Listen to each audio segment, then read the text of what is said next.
구약 성경 사무엘상 16장 6절과 7절입니다. 구약 성경 434면이 있습니다.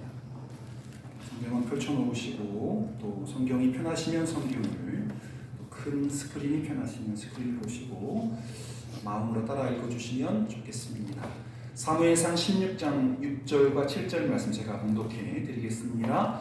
그들이 오매 사무엘이 엘리압을 보고 마음에 이르기를 여호와의 기름 부으실 자가 과연 주 앞에 있도다 하였더니 여호와께서 사무엘에게 이르시되 그의 용모와 키를 보지 말라. 내가 이미 그를 버렸노라. 내가 보는 것은 사람과 같이 아니하니 사람은 외모를 보거니와 나 여호와는 중심을 보느니라 하시더라. 아멘. 옆에 분 바라보시면서 인사하겠습니다. 당신이 곁에 있어 행복합니다. 손이 닿으시면 이제 뭐 코로나도 2차례 3차례 건너갔으니까 한번 곁에 있는 분 다시 한번 손잡고 인사하시면서 당신이 곁에 있어 행복합니다. 이 누굽니까? 전동사님. 좋습니다. 그거죠. 목사가 하라는 대로만 하면 안 되잖아요. 정말 웃음이 나오시니까 큰 웃음을 참을 수 없으셔서 너무 행복하니까. 근데 요 인사는요, 울릉도에서 제가 뭐 이렇게 큰 교회 목사님들 설교하기 전에 하시는 인사말 있잖아요. 제가 한 1년 정도 이렇게 저렇게 고민하면서 만들어낸 인사말이에요. 제가 최근에 행복 목회 다녀오지 않았습니까? 30년 전에는 목포에서 제일 작은 교회였지만 큰 교회를 일구고 난 목포 사랑의 교회. 제가 그리 틀리진 않았구나. 정립되지 제가 큰 위대한 목사가 아니어서 행복 목회를 정리하지 못했지만 그래도 방향은 제대로 잡고 달려갔구나 그런 생각이 듭니다. 여러분 행복하시죠? 제가 이제 9월달에 10월달에 11월달에 한 번 더 행복 목회 전문가를 찾아가서 더 깊이 배워서 앞으로 우리 저희 교회 목회 방향도 행복과 구원과 천국으로 잡고 그렇게 우리 박자님 아실 거예요. 키를 딱 잡으면 글로 가잖아요. 배가요. 행복으로 구원으로 천국으로 내달리기를 소원합니다. 주님께 더 큰 행복의 고백 올려드리겠습니다. 주님이 내 안에 계셔 더 행복합니다.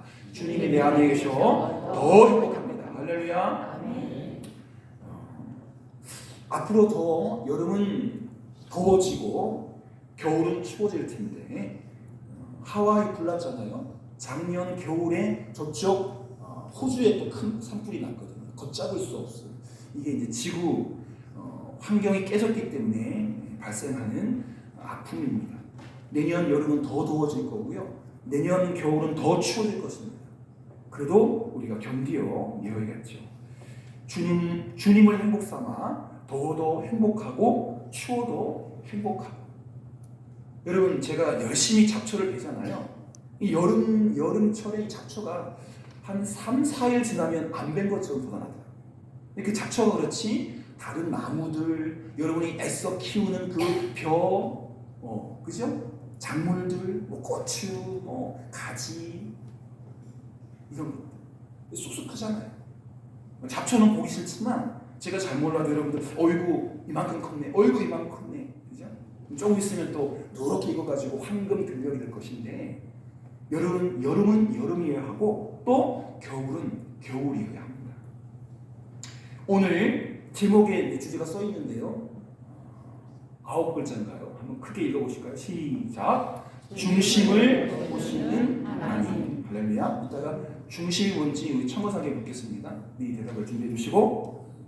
여러분 사람은 여러 가지 나눌 수가 있어요. 그죠? 여러분 그 곤충은 어떻게 나누는지 아세요? 곤충 머리, 배, 꼬리 이렇게. 사람은 크게 두 부분으로 나눌 수가 있는데 보이는 면과 보이지 않는 면. 왼쪽에 있는 거는 외모지상주의 어느 같은 만화책 외모를 어떻게 표현할 수가 없어가지고 그리고 한쪽은 마음. 보이는 면과 보이지 않는 면으로 구분할 수 있는데 외모와 내면 또는 외모와 중심으로 구분할 수 있습니다. 이따가 중심은 제가 첨부하게 여쭤볼 거고요. 외모는 눈으로 볼 수 있고 손으로 만질 수 있는 부분이죠. 사람들이 자신의 외모를 가꾸고 꾸미는 것은 어제 오늘의 일이 아닙니다. 넘겨주세요. 이것은 인도에서 믿는 힌두교 신인데요. 파란 그 색깔의 신이 힌두교 3대 신 가운데 하나인 시바신입니다. 제가 욕하는 건 아니고요. 시바신이고요. 그 다음에 빨간색 옷을 입은 엄마 같은 신이 그 시바 신의 부인인 파바티라는 여신입니다. 그리고 그 가운데 코끼리 모양하고 있는 코끼리 신인데 이 시바 신과 부인 파바티 사이에 태어난 아들 신인데 가네샤라는 신입니다. 일본이 우상 천국이라고 하잖아요. 진해도 신이고 뱀도 신이고 다 신인데 힌두교도 마찬가지입니다. 수많은 신이 있는데 그 가운데 3대 신 가운데 시바 신이 3대 신입니다. 한번 그림을 잘 보세요. 그 장신구나 이런 게 참 왕관도 쓰고 귀걸이도 하고 손목에 장식구도 많고 옷도 화려하고 그죠? 다음 중세시대 신부입니다. 제가 절제되어 있는 이 모습을 찾으려고 근데 어디도 없더라고요. 목사 치니까 양복 입은 저 같은 이건 아니죠. 이건 어쩔 수 없이 있는 거고. 여러분 대비되지 않습니까? 힌두교의 신 또 저런 모양을 따라가는 그 힌두교를 섬기는 신도들 그러나 한쪽에서 하나님을 바라보고 기도하고 묵상하고 또 노동과 또 예배로 삶을 읽어가는 수도승 이 복식 자체가 반지가 어디 있습니까? 화장품이 어디 있습니까? 씻고 일하고 잠자고 성경 보고 기도 그게 다인데요. 하나님을 섬기는 백성들은 다른 종교를 믿는 이들과 달리 몸을 꾸미고 얼굴을 꾸미지 않았습니다. 그런데 이랬던 사람들이 우상을 숭배하고 하나님을 떠나면서부터 몸치장이 일어나지고 장신구가 많아지기 시작했습니다. 로마 교황 보면요, 웬만한 왕들을 태워놓고 중세시대의 교황은 왕 이상입니다. 하나님이 택하신 이스라엘 백성들의 경우에는 몸을 꾸미고 의복을 걸치고 장신구를 사용하는 것에도 절제가 필요했습니다. 이것은 해야 하고 이것은 하지 말아야 합니다. 먹는 것에서만 이게 법이 있는 게 아니라 또 화장을 하고 옷을 입고 또 장신구를 걸치는 것에도 법이 있었기 때문에 굉장히 절제한 꾸미지 않는 생활을 했습니다. 경건을 해치지 않는 범위 안에서 입고 또 걸치고 화장했다는 거죠. 제사장의 경우에 더 특별했습니다. 몸 관리도 제멋대로 할 수 없었고 의복도 지정된 옷만 입어야 했고 생활도 제멋대로 할 수가 없었죠. 이것은 오늘날 목회자들이 그대로 답습하고 있습니다. 율법서에 지정된 엄격한 의복에 대한 또 생활에 대한 그 법을 자신에게 엄격하게 적용했습니다. 하지만 모든 것이 자유로워진 21세기, 18세기, 19세기, 특별히 20세기 거쳐오면서 오늘에 비해서는 모든 것이 자유로워졌습니다. 현대인은 무엇을 위해서 몸을 꾸미고 옷을 선택합니다. 그리고 유행을 따라 이 옷, 저 옷, 이 디자인, 저 디자인 바꾸어 옷을 입고 또 장신구를 손목에 걸거나 목에 걸거나 귀에 걸죠. 여러분 얼굴이나 몸매도 30년, 40년 전만 해도 몸매가 통통하고 얼굴이 복스러우면 부잣집 만면일감이라고 칭찬하고 모두들 좋아했어요.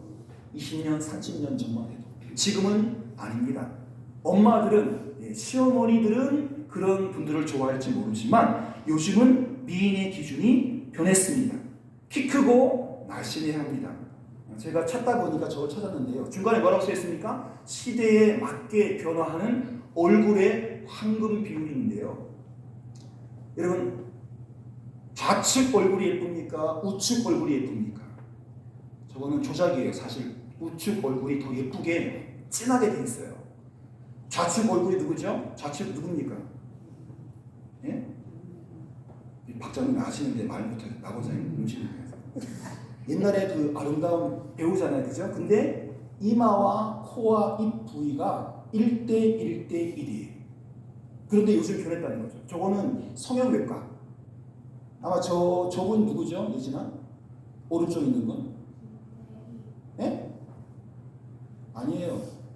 어쨌든 뭐 꼭 누구를 지명하지 않지만 이마와 눈 부위, 그 다음에 코 부위, 턱 부위. 그런데 1대 1대 1이 아니라 1대 1대 0.8. 밑에가 줄었어요. 그러니까 지금 1대 1대 1로 태어난 사람은 어떻게 돼요? 깎아야 돼요. 0.1을 깎아서 저 비율을 만들어야 이쁘다는 거예요. 농담 아닙니다. 저 사진 두고 가서 나 이렇게 만들어 주십시오. 턱 깎고 살 이렇게 빼고 막 그런 사람이 많아요. 심지어 다른 나라에서도 우리나라에 찾아와서 성형을 합니다. 여러분, 미의 기준이 변했습니다. 외모만 변하니까요. 얼굴도 변하고 목소리도 변하고 몸도 변합니다. 항상 고운 자태, 항상 늠름한 자세, 항상 고운 목소리를 간직할 수 있는 게 아니죠. 그 가운데 제일 오래 유지되는 것이 뭘까요? 목소리예요. 그러나 그 목소리도 변합니다. 다음 사진. 제가 그냥 골랐어요. 골랐는데 한때 세계적으로 명성을 날리던 성악가가 있었습니다. 여자 성악가입니다. 소프라노가 많지 않던 시절에 세계 성악계를 주름잡던 사람이었어요. 그녀가 나이가 들어가지고 어느 교회에서 집회 중에 설교가 끝난 뒤에 사회자가 그를 소개하고 특성 부족했어요. 그런데 80이 넘은 노인이어서 아마 저런 고운 자태는 안 났습니다. 옷은 그대로지만 몸도 변했고 뭐도 변했을 거예요. 80이 넘었으니까 목소리도 변했어요. 40대, 50대, 60대까지는 세상을 주름잡는 최고의 소프라노였지만 80이 넘고 90에 가까운 노인으로 변했기 때문에 목소리는 한없이 처지고 옛날이요. 찬송이 제대로 불러지지 않았던 것입니다. 명성을 떨치던 그때의 모습도 그때의 목소리도 그때의 찬양도 아니었습니다. 모든 것이 변한 것입니다. 어디 여성 성악가만 겪는 일일까요? 세월이 흐르면 저도 변하고 여러분도 더 변할 것입니다. 세월 이기는 장사가 없기 때문이죠. 그러나 히브리서 13장 8절에 보면 예수 그리스도는 어제나 오늘이나 영원토록 뭐 하시니라? 동일하십니다. 똑같다. 예수님의 참모습은 하나님 오른편에 있는 그 모습입니다. 십자가 진 그 모습이 아니에요. 그 모습은 잠깐 우리를 위해서 본캐가 아니라 부캐입니다. 본업이 아니라 부업이었어요. 예수 그리스도는 어제나 오늘이나 영원토록 동일한 모습으로 우리를 지켜보시고 우리에게 힘을 주십니다. 오직 예수 그리스도만이 과거, 현재, 미래에도 변함없으시고 동일하시다는 것입니다. 먼저 우리의 외모 이야기를 해보겠습니다. 우리들의 외모는 먼저 타고나는 것입니다. 얼굴과 체격, 목소리, 성격, 대부분 선천적으로 아버지의 절반, 어머니의 절반을 안고 태어납니다. 물론 태어난 이후에 후천적인 여건과 환경에 따라 변하기도 하지만 대부분의 경우 부모로부터 물려받고 태어납니다. 여러분, 아버지한테 일러주지 마십시오. 우리 아버님은 그렇잖아요. 머리가 너무 이렇게 바짝바짝 하시잖아요. 제가 청소년 때 특히 이제 질풍노도의 시기 때 하나님, 나 아버지 저 머리, 빛나는 머리 안 되게 해주세요. 아버님도 젊으셨을 때는, 군대 가셨을 때는 저보다 더 덥수룩한 머리였는데 어느 시간, 30대인가요? 머리 감을 때마다 그냥 수채 구멍이 막힐 정도로 머리가 빠집니다. 저는 그게 싫었어요. 머리가 빠지고 싶지 않았어요. 응답 받았어요. 근데 아마 제 아들은 대머리가 됐을 텐데 아들이 없었어. 딸도 대머리 되나요? 안 되죠. 할렐루야. 네. 타고났네요. 저 같은 경우도 어머님의 얼굴형과 아버님의 체질과 체형을 많이 닮았습니다. 키도 아버지와 비슷하고 아버지 발처럼 제 발도 작습니다. 살이 없었을 때는 255cm. 좀 살이 붙어가지고 지금 260cm. 제 키에는 발이 작은 편입니다. 원래 미녀만 발이 작은데 미남미녀도 발이 작더라고요. 용서하고 들으십시오. 농담입니다. 두 번째, 우리의 외모는요 후천적으로 성형과 개조가 가능합니다. 한 조사에 따르면 우리나라 여성의 아마 이게 이제 2000년대에 그 데이터인데 지금 더 늘어났을 거예요. 우리나라 여성의 70%는 자신의 외모에 만족하지 않는다. 지금은 거의 90%일 거예요. 젊은 사람은 다 뜯어 고치고 싶죠. 그리고 45.8%는 여건이 된다면 성형 수술을 해서라도 예뻐지고 싶다. 지금은 아마 7, 80%더 올라갔을 거예요. 돈만 주면 예쁘게 해주니까. 여러분 이런 현상이 단지 우리나라 여자들만의 일은 아닙니다. 코로나 때문에 잠시 그쳤지만 우리나라에 성형 수술을 하려고 오는 외국 고객들이 많습니다.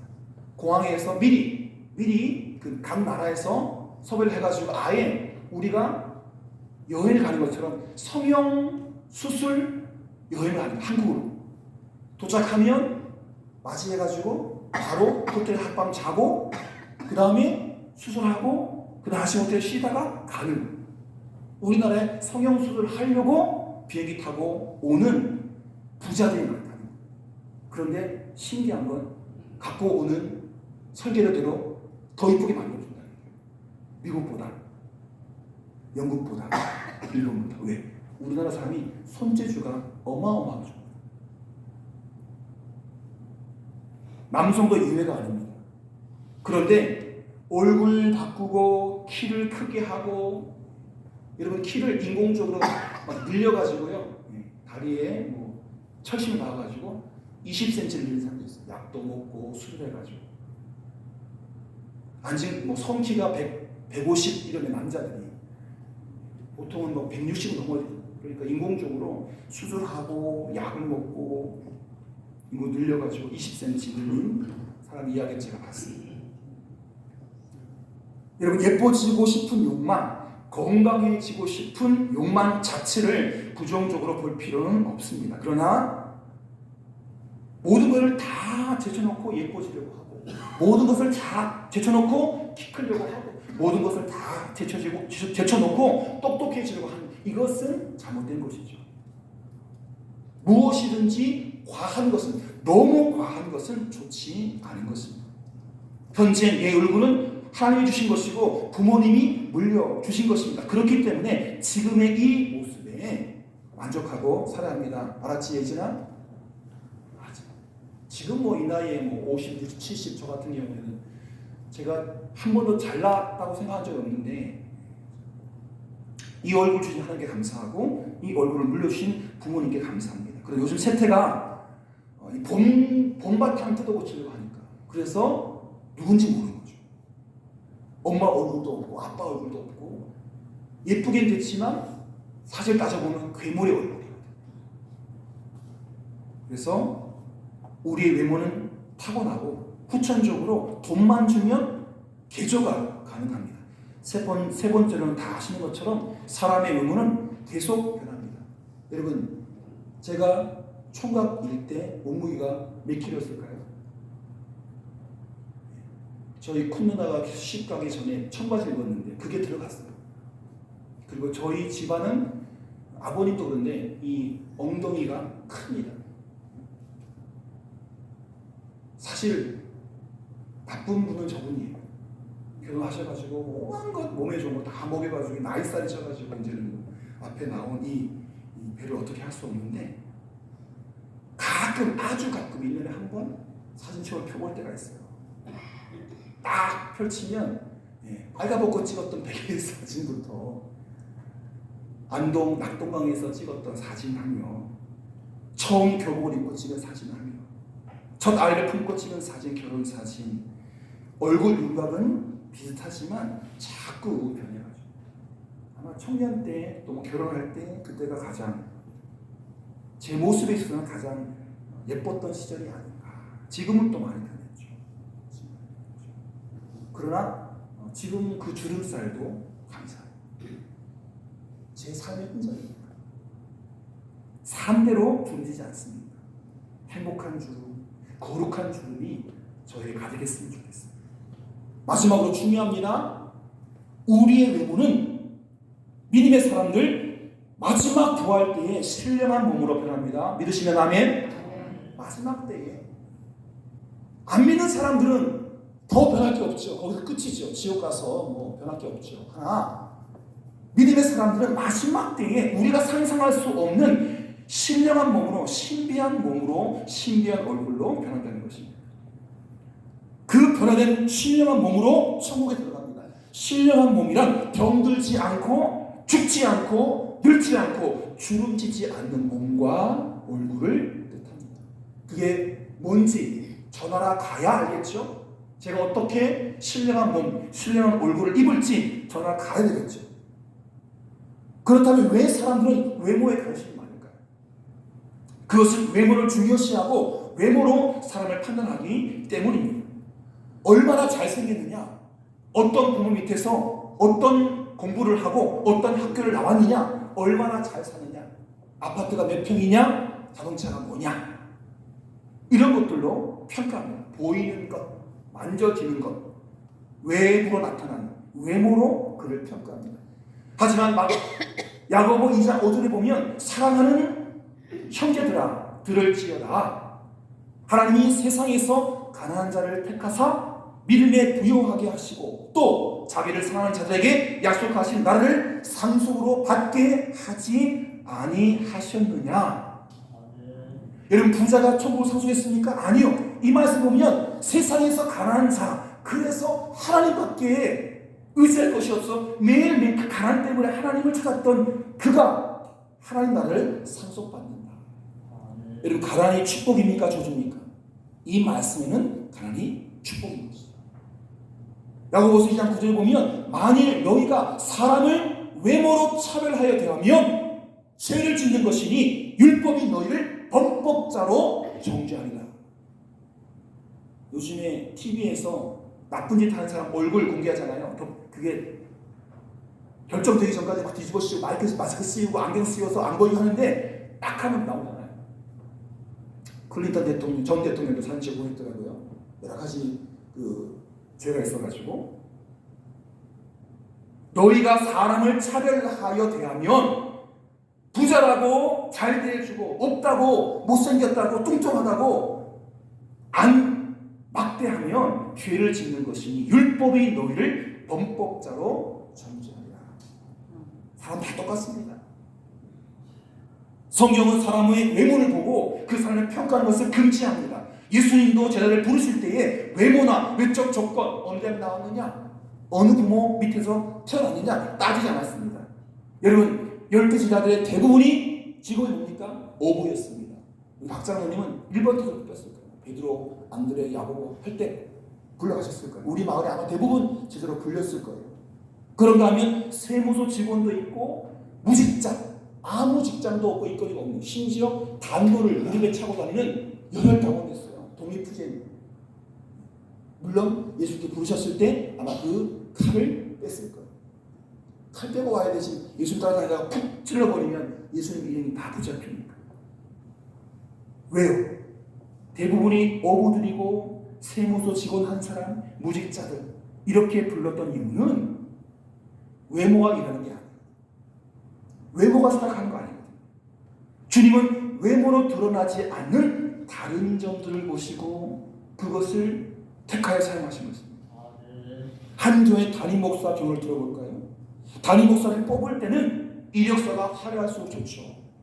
그러나 이력서가 화려하다고 그 목사가 좋은 목사일까요? 겪어보면 안 돼요. 화려한 만큼 더 깊은 인격을 가진 분이 계시지만 화려한 이력서가 다인 사람이 있어요. 저 이력서라면 이렇게 목회되는데 저거밖에 못해? 라고 쫓겨나는 목사도 더러 있거든요. 일단 한 목사가 교회 부임하고 나면 어떻게 목회하느냐, 어떻게 영적 리더십을 발휘하느냐, 어떻게 설교하고 말씀을 가르치느냐, 어떤 인격의 소유자이냐가 목회를 가능합니다. 교회 성장이 결정되는 것입니다. 이제 그 본론 얘기하겠습니다. 여러분, 사무엘 선지자가 하나님 말씀 받아서 이스라엘 나라를 다스렸습니다. 마지막 선지자, 마지막 사사예요. 여러분, 저 그림 보셨죠? 저 그림이 여자아이가 아닙니다. 여러분, 옛날에는 그 버스 타시고 택시 타시면 저 그림 다 걸어놨어요. 뭔지도 모르고. 어린 사무엘 그림이에요. 저 그림이. 남자 아닙니다. 사무엘이 하나님 말씀 듣고 하나님 말씀하세요. 사무엘이 들을게요. 그 모습이에요.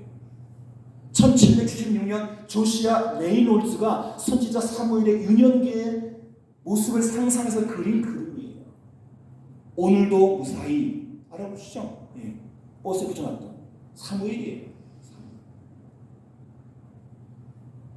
그랬던 사무엘이 커서 이제 사사기와 왕정기 그 가운데에서 사울을 택해서 기름 부어주고 다윗도 기름 부어주죠.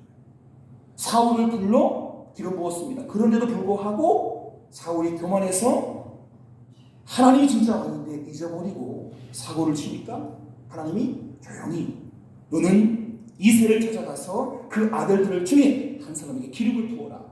이건 반역입니다. 조심히 가야 돼요. 그래서 이새의 집에 찾아갔습니다. 사무엘상 16장 1절을 보시면 여호와께서 사무엘에게 이르시되 내가 이미 사울을 버려 이스라엘 왕이 되지 못하게 하였거늘 베들레헴 사람 이새에게로 보내리니 이는 내가 그의 아들 중에서 한 왕을 보았느니라. 앞으로 한 왕이 될 그가 누굽니까? 다윗. 몇 번째 아들? 8번째. 첫째가 아니에요. 둘째가 아니에요. 셋째도 아니에요. 막내예요. 다윗의 거만한 통치를 끝내고 다른 왕을 세우는데 이새의 아들 중에서 뽑겠다는 것입니다. 다윗. 하나님 부르심 받은 사무엘이 아무도 모르게 이새의 집을 방문했습니다. 그리고 다른 사람들에게는 살짝 거짓말했습니다. 이 사실을 탄로하면 사울 왕이 사무엘과 이새의 가족들을 가만히 두지 않았을 것이기 때문에 어쩔 수 없이 하얀 거짓말을 했습니다. 그런데 문제는 이새의 집에 찾아갔을 때인데 이새에게는 8명의 아들이 있었습니다. 바깥에서 양치던 아들들이 다 왔습니다. 한 명만 남아있고 제일 어리고 제일 무식했던 다윗은 8명의 아들들 가운데 이새가 아버지가 한 명만 남아있어. 누가 남겠습니까?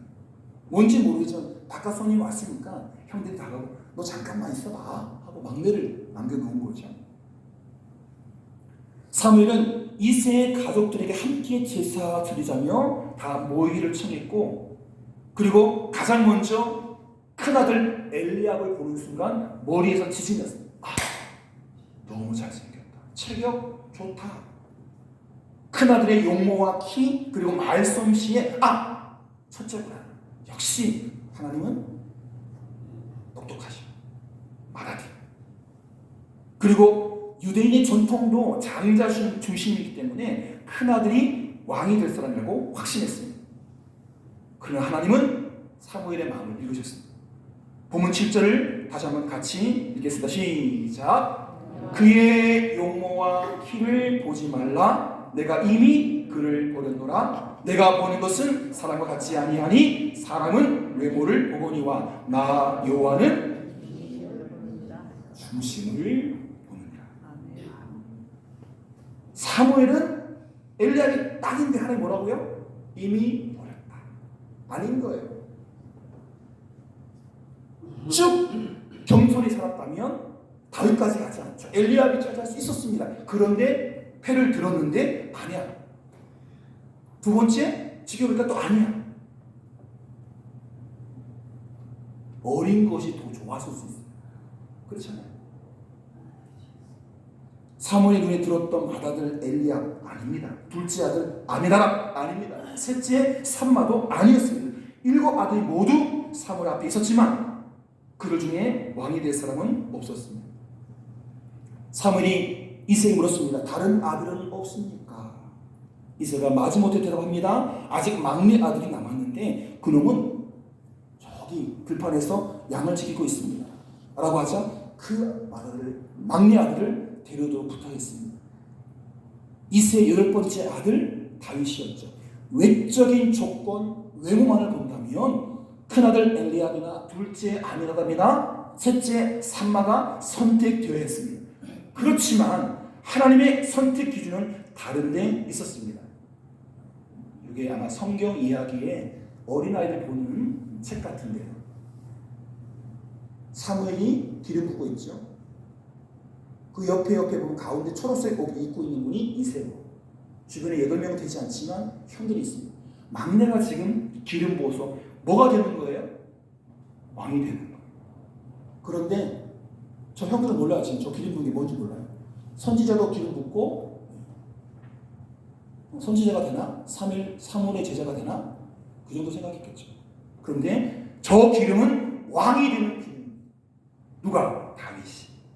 하나님의 선택 기준은 외모가 아니라 무엇입니까? 중심.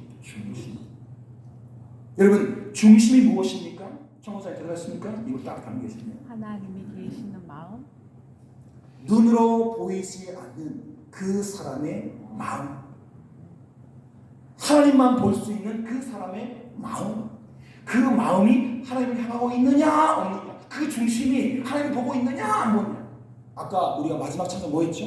하늘 열고 보십시오. 우리의 마음. 이곳이 아니라 이곳에 우리의 마음에 내 마음에 오십시오. 그 찬송한 거 아닙니까? 내 마음 열어보십시오. 예배로 가득 차시지 않습니까? 주님으로 가득 차시지 않습니까? 눈으로 보이지 않는 그 사람의 마음. 마음은 눈으로 보고 손으로 만질 수 있는 것이 아니죠. 그래서 사람들은 다른 사람의 마음을 알거나 읽기가 어렵습니다. 세상에 많은 학문이 있죠. 그런데 심리학, 누군가의 마음을 읽어내는 그 학문이 가장 어렵겠죠. 왜? 1000개의 물기는 알아도 한 개는 사람 속은 모르잖아요. 1000개의 물기는 누구한테 물어보면 돼요? 박장님한테. 선생님한테 물어보면 알아요. 그런데 한 개밖에 안 되는 사람의 속은 아무도 몰라요. 왜? 매일 바뀝니까? 뒤집어져. 사람의 심리 상태, 심리 변화, 심리 기전을 연구하는 심리학은 어렵기가 짝이 없습니다. 여러분, 병든 육체는 물리치료, 수술하면 가능하지만 병든 마음은 치료가 힘든 이유도 바로 여기에 있는 것입니다. 그렇다면 다윗의 중심, 다윗의 마음은 과연 어떤 마음이었습니까? 사도행전 13장 20절을 보면 내가 이새의 아들 다윗을 만나니 내 마음에 맞는 사람이라. 내 뜻을 다 이루리라. 하고 있습니다. 내 마음에 맞는 사람. 여러분 묻겠습니다. 여러분은 하나님 마음에 맞는 사람일까요? 하나님 마음에 드신 사람입니까? 하나님이 내 마음에 드는 게 아니라 하나님의 마음에 맞는 사람이 중요한 거예요. 다윗은 하나님의 뜻을 헤아리고 순종했습니다. 자기 잘못을 시인하고 고집 부리지 않았습니다. 내가 잘못했다고 책망할 때 내가 뭘 잘못했냐고 따지고 덤벼들지 않았습니다. 그는 너그러운 정치가였고 도량이 넓은 지도였습니다. 이스라엘 역대 왕들 가운데 가장 위대한 왕이었고 지금도 가장 거룩한 왕으로 우리가 세종대왕을 섬기는 거죠. 성군으로 섬기고 있습니다. 그래서 다윗은 장차 오실 메시아의 그림자였습니다. 그의 왕국은 장차 도래할 메시아 왕국의 모형이었습니다. 그는 나이도 어렸고 막내 아들이어서 7 형들보다 모인 자리에 끼지도 못했습니다. 형들이 선지자 사무엘을 만나러 집으로 갈 때 그는 혼자서 양을 지키고 있었습니다. 시시거렸을까요? 그 순간에도 철없이 찬송 불렀어요. 하프 타면서 예수님 찬양, 예수님 선한 목자 되신 분. 이 상황을 요즘 말로 하면 다윗은 형들에게 왕따 인생이었고 열외 인생이었습니다. 그런데도 하나님은 그 작은 아이의 중심을 보시고 그를 이스라엘의 2번째 왕으로 택하시고 지금도 모든 이스라엘 사람들이 가장 사랑하는 왕이 되게 하셨습니다. 하나님은 그때나 지금이나 우리의 중심, 우리의 마음을 보십니다. 그리고 그 마음을 달라고 하나님은 요구하십니다. 네 마음을 내게 다오. 역대상 28장 9절에 보면 다윗 왕이 죽기 전에 솔로몬에게 마지막 유언, 이런 유언을 남겼습니다. 내 아들 솔로몬아, 너는 내 하나님을 알고 온전한 마음과 깊은 뜻으로 섬길지어다. 여호와는 모든 마음을 감찰하사 모든 의도를 아시나니 내가 만일 그를 찾으면 만날 것이요 만일 내가 그를 버리면 그가 너를 영원히 버리리라. 네가 만일 그를 찾으면 만날 것이요. 여기서 솔로몬이 끝내야 되는데 그의 인생이 외교를 위해서 더 큰 나라를 위해서 하나님을 버리고 애굽을 택하고 바벨론을 택하고 여러 왕비를 택하면서 하나님은 그의 마음에 온데간데 사라지고 말았습니다. 만일 네가 그를 버리면 그도 너를 영원히 버리리. 그렇습니다. 하나님은 내 마음속 깊이 간직하고 있는 생각과 사상과 미래를 꿰뚫어 보십니다. 그리고 깊고 깊은 소망, 숨겨도 다 꿰뚫어 하십니다. 하나님을 찾고 구하고 의지하고 날마다 사랑하고 날마다 하나님을 만나고 하나님 멀리하고 외면하면 하나님 영원히 나를 버리시고 외면한다는 다윗 왕의 경고를 우리 가슴 깊이 새게 하는 것입니다.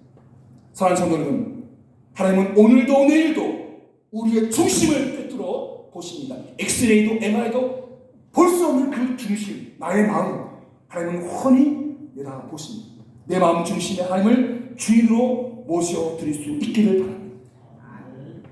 이제 가슴에 기도하는 손으로 두 손을 모으시고 기도할 거예요. 진짜 장권사님 손 모으시고 오순도 권사님 눈 뜨시고 손 모으시고 두 눈을 감으시고 저를 따라 기도해 주시기를 바랍니다. 다 함께 하나님 나의 중심을 드립니다. 나의 온 마음을 드립니다. 주님 기쁘게 받아 주옵소서. 예수님의 이름으로 기도합니다. 아멘. 마음을 들여 하나님의 크신 은혜를 덧입는 우리 모두가 되기를 축복합니다. 기도하겠습니다. 좋으신 아버지 하나님 감사합니다. 더운 여름이 한 걸음씩 물러가고 풍요로운 가을이 다가오고 있습니다. 사울을 버리고 다윗을 택했던 외모를 버리고 중심을 찾는 그 하나님의 이야기를 듣게 하시니 감사합니다. 우리가 외모를 허탄히 가꾸는 것이 아니라 중심에 하나님 모시고 말씀 끌어안고 하나님께 선택받고 하나님께 인정받는 믿음의 사람 되게 하여 주옵소서. 중심을 꿰뚫어 보시는 하나님 앞에 칭찬받는 다윗 같은 삶을 사는 우리 모두가 되게 인도하여 주옵소서. 예수님의 이름으로 기도드립니다. 아멘.